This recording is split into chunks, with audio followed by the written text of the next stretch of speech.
నమస్తే, welcome to LRT news. నేను పుష్ప. బులెటిన్ల ముందుగా హెడ్లైన్స్. ఇందిరమ్మ ఇళ్ల గృహప్రవేశ కార్యక్రమంలో పాల్గొన్న ప్రభుత్వ విప్ ఆది శ్రీనివాస్. సిరిసిల్లలో కాంగ్రెస్ ధర్నా, ఆది శ్రీనివాస్ సంచలన వ్యాఖ్యలు. హత్యనా సాధారణ మరణమా? రాజన్నపేటలో అనుమానాస్పద మృతి. రాజీయే రాజమార్గమన్న ప్రధాన న్యాయమూర్తి పి నీరజ.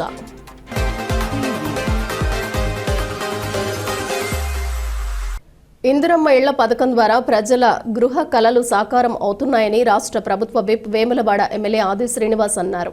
ఆదివారం వేములవాడ పట్టణంలోని బాలానగర్ ప్రాంతంలో నిర్వహించిన ఇందిరమ్మ ఇళ్ల గృహ ప్రవేశ కార్యక్రమంలో ఆయన ముఖ్య అతిథిగా పాల్గొన్నారు.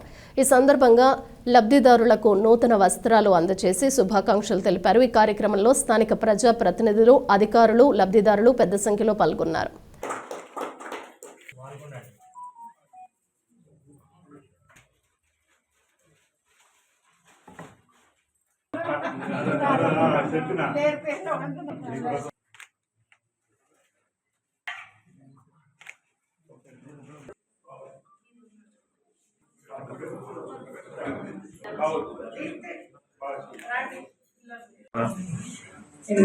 మాకు తొందరగా ఇచ్చినందుకు ధన్యవాదాలు. ఇల్లు ఇచ్చినందుకు క్రిస్మస్ కల్లా కావాలన్నారు, అందుకే తొందరగా ప్రారంభం కూడా తొందరగా ఇచ్చారు. మాకు చాలా సంతోషం. అందరికీ ధన్యవాదాలు. మాకు ఎంతో సంతోషాన్ని ఇచ్చారు. ఎమ్మెల్యే గారికి ధన్యవాదాలు. మాకు మేము గత 10 సంవత్సరాలుగా ఇంటి కోసం ఎదురు చూస్తున్నాం. కాబట్టి ఇప్పుడు మా ఈ ప్రభుత్వం కాంగ్రెస్ ప్రభుత్వం ద్వారా మాకు ఇల్లు శాంక్షన్ అయింది. గత 6 నెలల క్రితం మొదలుపెట్టినాం. క్రిస్మస్ వరకు మీరు ఇంట్లో పోవాలని మన ఎమ్మెల్యే గారు తెలియజేశాడు. అదేవిధంగా మేము కూడా తొందరగా ముగించుకొని ఈరోజు గృహప్రవేశం చేయడం జరిగింది. ఎంతో సంతోషంగా ఉంది. ధన్యవాదాలు. క్రీడలతో మానసిక ఉల్లాసం, శారీరక దృఢత్వం లభిస్తాయని రాష్ట్ర ప్రభుత్వ విప్ వేములవాడ ఎమ్మెల్యే ఆది శ్రీనివాస్ అన్నారు. ఆదివారం వేములవాడ పట్టణంలోని రెడ్డి కాలనీలో నిర్వహిస్తున్న Shantinagar Paris cricket league 2025 cricket పోటీలను ఆయన ముఖ్య అతిథిగా హాజరై ప్రారంభించారు. ఈ సందర్భంగా ఆయన మాట్లాడుతూ ఆటలు ఆడటం వల్ల శరీర ఆరోగ్యం మెరుగుపడటమే కాకుండా మానసికంగా కూడా దృఢత్వం పెరుగుతుందని తెలిపారు. వేములవాడ ప్రాంతం అనేక మంది ప్రతిభావంతులైన క్రీడాకారులకు నిలయంగా మారిందని పేర్కొన్నారు.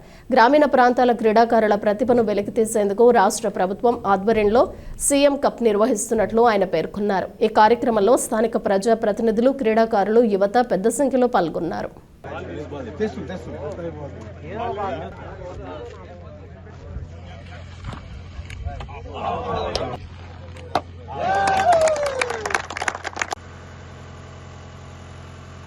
క్రిస్మస్ పండుగ పర్వదిన సందర్భంగా ప్రతి ఏటా కూడా మీరంతా ఈ పల్లెల్లో ఉన్నటువంటి 5 గ్రామాలకు సంబంధించినటువంటి మీరందరూ కూడా ప్రతి ఏటా ఈ క్రికెట్ ఆటల పోటీలను ఆడడం ఆనవాయితీగా వస్తుంది. శాంతినగర్ ప్రీమియర్ లీగ్ ప్రచారం ఈరోజు ఇక్కడ ఈ కార్యక్రమం జరగడం ఆనందదాయకం, శుభదాయకం. నేను ఎమ్మెల్యే కాకంటే ముందు కూడా మీరు చేపట్టే కార్యక్రమాలు ఆర్ఎంపీలో కానీ, నాంపల్లిలో కానీ, బాలనగర్లో కూడా జరిపినప్పుడు కానీ అనేక సందర్భాల్లో వచ్చి ప్రారంభోత్సవం కానీ, బహుమతి ప్రధానోత్సవంలో కానీ మీతో పాల్గొనడం జరిగింది. నిలిపిస్తూ మరి భరోసాని ఇచ్చినటువంటి సందర్భాన్ని గుర్తు చేస్తూ ఈ 5 గ్రామాలకు సంబంధించినటువంటి పెద్దలు కూడా మరి నా వెంట నడుస్తున్న సందర్భంలో ఈ ప్రభుత్వం కూడా పేదల కోసం పనిచేస్తున్నటువంటిది కూడా మీరు చూస్తున్నారు. ఎస్సీ, ఎస్టీ, బీసీ, మైనార్టీ వర్గాల అభివృద్ధి కోసం కూడా పాటుపడుతున్నారు. రేవంత్ రెడ్డి గారి సర్కార్ తీరు కూడా మీరు చూస్తున్నారు. అన్ని వర్గాలను అభివృద్ధి పత్రం తీసుకుపోవాలని చెప్పే ప్రయత్నం కూడా జరుగుతున్న సందర్భం. ఈ క్రిస్మస్ పండుగ కూడా మరి బ్రహ్మాండంగా జరగాలి. అందులో మీరందరూ కూడా పాల్గొనే క్రమంలో నేను కూడా ఎక్కడో ఒకటి వచ్చి ఆ రోజు కూడా మీ అందరికీ శుభాకాంక్షలు చెప్పే కార్యక్రమం తీసుకుంటా. మరోసారి వివిధ ప్రాంతాల్లో పనిచేస్తూ ఉద్యోగరీత్యా, వృత్తిరీత్యా, వ్యాపారంలో కూడా స్థిరపడ్డ వాళ్ళందరూ కూడా ఈ పండుగకు ముందు మీ గ్రామాలకు వచ్చి మీరందరూ కలుసుకునే కార్యక్రమం, అందులో మమ్మల్ని కూడా మీతో కలిసే కార్యక్రమం ఏర్పాటు చేసినందుకు మీ అందరూ కూడా ప్రత్యేకంగా అభినందనలు, ధన్యవాదాలు తెలియజేస్తూ శుభాకాంక్షలు తెలియజేస్తాను. అందరికీ నమస్కారం.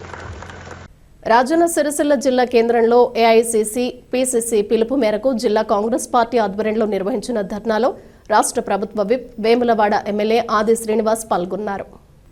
ఈ సందర్భంగా ఆయన మాట్లాడుతూ జాతీయ ఉపాధి హామీ పథకం పేరులో నుంచి మహాత్మాగాంధీ పేరు తొలగించడం దుర్మార్గపు చర్యగా అభివర్ణించారు.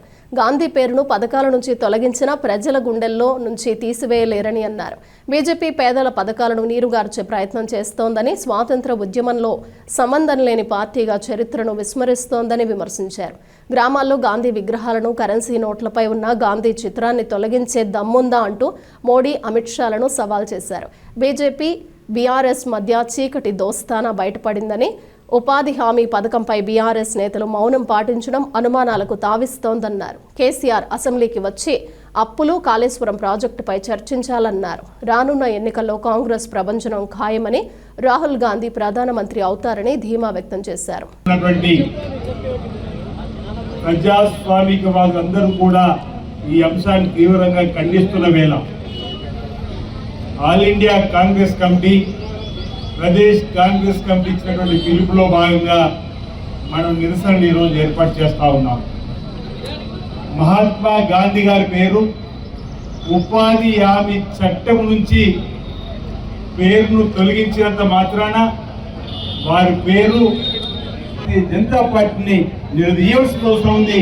అందుకే లోక్సభలో మన ప్రతిపక్ష నేత రాహుల్ గాంధీ గారు అడుగుతున్న ప్రశ్నలకు, ప్రియాంక గాంధీ గారు అడుగుతున్న ప్రశ్నలకు, భారత్ జోడోలో కన్యాకుమారి నుంచి కాశ్మీర్ వరకు, మణిపూర్ నుంచి ముంబై వరకు పాదయాత్ర చేసినప్పుడు అసమానతల గురించి మాట్లాడి కులగణన జరగాలంటే సుప్రీంకోర్టులో ఎట్టి పరిస్థితుల్లో మీకు కులగణన జరపమని చెప్పి అన్నటువంటి వాళ్ళు రాహుల్ గాంధీ గారు పాదయాత్ర దెబ్బకు దిగివచ్చి ఏ విధంగా అయితే కులగణన జరుపుకోమంటున్నారో తప్పనిసరిగా ఈరోజు మనం ఈ చేసేటువంటి ధర్నాలకు భారతీయ జనతా పార్టీ ప్రభుత్వం దిగివచ్చి మహాత్మా గాంధీ గారి పేరును యథావిధిగా ఉంచే విధంగా ఈ ప్రభుత్వం చర్యలు తీసుకుంటే సరే, లేదంటే వచ్చే ఎన్నికల్లో దేశవ్యాప్తంగా కాంగ్రెస్ పార్టీ ప్రభంజనం, రాహుల్ గాంధీ గారు ప్రధానమంత్రి కావడం ఖాయం.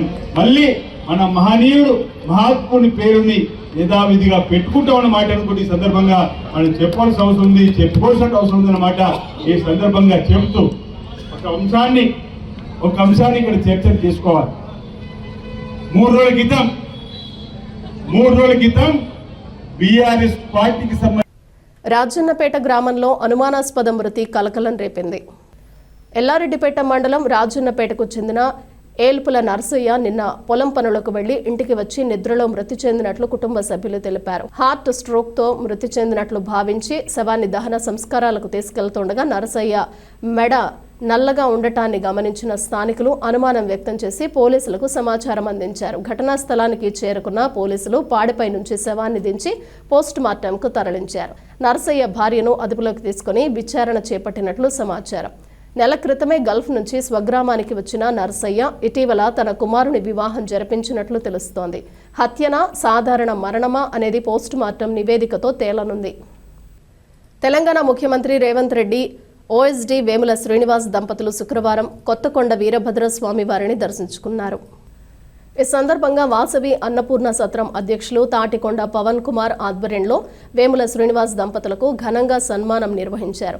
దర్శనానికి వచ్చిన వేముల శ్రీనివాస్ దంపతులు మరియు ఆర్యవైశ్య అధికారులు, ప్రొఫెషనల్స్ కు ఆలయ ప్రధాన అర్చకులు భద్రయ్య, రాంబాబు పూర్ణకుంభంతో స్వాగతం పలికారు. అనంతరం వేద పండితులు ఆశీర్వచనాలు అందచేసి స్వామివారి ప్రసాదాన్ని ఇచ్చారు. దర్శనానంతరం సత్రంలో తేనీటి విందు స్వీకరించారు. కక్షిదారులు లోక్ అదాలత్ను సద్వినియోగం చేసుకోవాలని రాజీయే రాజమార్గమని Karimnagar principal and sessions judge Shivakumar అన్నారు. ఆదివారం జాతీయ లోక్ అదాలత్ సందర్భంగా కరీంనగర్ కోర్టులో రాజీ కుదిరిన కేసులను పరిష్కరించారు. ఈ సందర్భంగా ఆయన మాట్లాడుతూ 7 ఏళ్ల తరబడి కోర్టుల చుట్టూ తిరిగి సమయం వృధా చేయకుండా పరస్పర రాజీ ద్వారా కేసులను పరిష్కరించుకుని ప్రశాంతంగా జీవించాలని సూచించారు. మనకు కోర్టులలో కేసెస్ చాలా పెరిగిపోతున్న ఉద్దేశంతో 1987లో లీగల్ సర్వీస్ అథారిటీని తీసుకురావడం జరిగింది. సో దాని తర్వాత కోర్టులలో అన్ని కేసులు మనం తేల్చలేము కాబట్టి దానికి ఒక ప్రత్యామ్నాయ మార్గం కావాలని చెప్పేసి ఈ యాక్ట్ 1987లో తీసుకురావాల్సి వచ్చింది. So supreme court, honourable supreme court, honourable high court direction ఈ వృత్తిని మనం సమాజ హితం కోసం చేయాలని కోరుకుంటూ, అదేవిధంగా రాబోయేటువంటి కాలంలో కూడా మంచి వాతావరణంలో ప్రతిసారి మేము లోక్ అదాలత్ నిర్వహించుకున్నప్పుడు మా సో అపార్ట్ ఫ్రమ్ దట్ ఈ ఇయర్ ఎండింగ్కి మన గౌరవ న్యాయమూర్తుల సహాయ సహకారాలు, తర్వాత కక్షిదారుల యొక్క నిర్ణయాలు, అంటే కొంచెం వాళ్ళు డిఫరెంట్ వే ఆఫ్ థింకింగ్ చేస్తున్నారు ఇప్పటి జనరేషన్స్. ఎప్పటికీ పంచాయతీలు ఎందుకనేటువంటిది, ముఖ్యంగా ల్యాండ్ రేట్స్ పెరిగినప్పటి నుంచి ఈ ఇష్యూస్ బాగా వస్తున్నాయి కుటుంబాల మధ్య.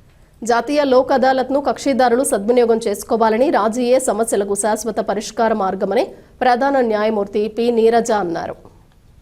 ఆదివారం జాతీయ లోక్ అదాలత్ సందర్భంగా సిరిసిల్ల కోర్టులో రాజీ కుదిరిన పలు కేసులను ఆమె పరిష్కరించారు. ఈ సందర్భంగా ఆమె మాట్లాడుతూ ఏళ్ల తరబడి కోర్టుల చుట్టూ తిరిగి సమయాన్ని, ధనాన్ని వృధా చేసుకోవటం కన్నా పరస్పర అవగాహనతో రాజీ కుదుర్చుకుని ప్రశాంతంగా జీవించాలని సూచించారు. లోక్ అదాలత్ల ద్వారా వేగవంతమైన న్యాయం లభిస్తుందని, వివాదాలకు స్నేహపూర్వక పరిష్కారం సాధ్యమవుతుందని పేర్కొన్నారు.